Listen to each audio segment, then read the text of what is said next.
Hi guys, it's me Yuki. It's already bear month, so in case na wala pa kayong Christmas tree, let me show you a quick review nitong binili kong new Christmas tree namin.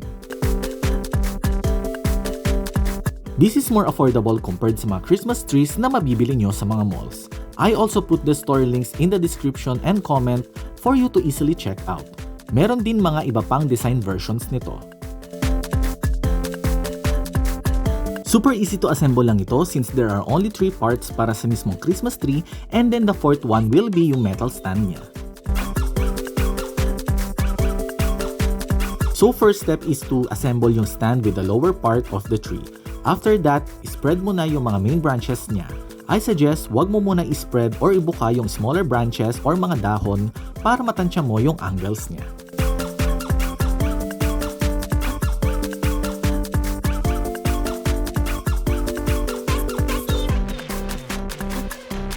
As you can see, 4 parts lang siya at yung mga branches niya ay nakalagay na mismo sa kada part.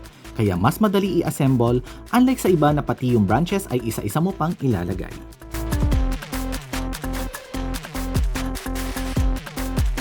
Just repeat or ulitin nyo lang yung same process for the second and third parts of the tree. Just to let you know na metal yung base, main body, at mga branches niya. So I think matibay ito at tatagal, basta iwasan nyo lang mabasa para di kalawangin. A few moments later. Pag natapos nyo na ma-assemble yung tree, it's time to spread yung mga smaller branches o yung mga dahon niya. I-open nyo lang ng maayos para ma-cover nyo yung entire base ng branch. One eternity later. So ayan guys, makikita nyo na sobrang kapal ng Christmas tree. What I bought pala is yung 6 feet tall with 700 tips. Yung color ay green with white snow effect sa mga tips niya at may kasama na itong mga built-in pine cones, so free designs na din siya. Again, nasa description at comment yung links. Eventually. Okay, so ito yung before decorating. At ito naman guys yung after decorating. Oh my God!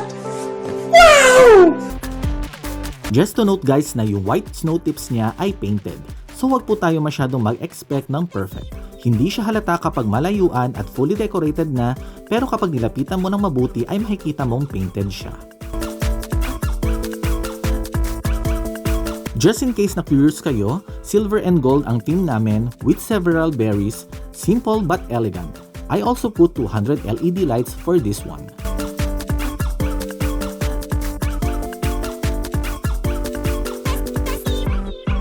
So ayan guys, I hope this short review helps you to decide kung bibili na rin kayo or mag-upgrade kayo. Thank you so much for watching and please subscribe to my little channel for more review videos.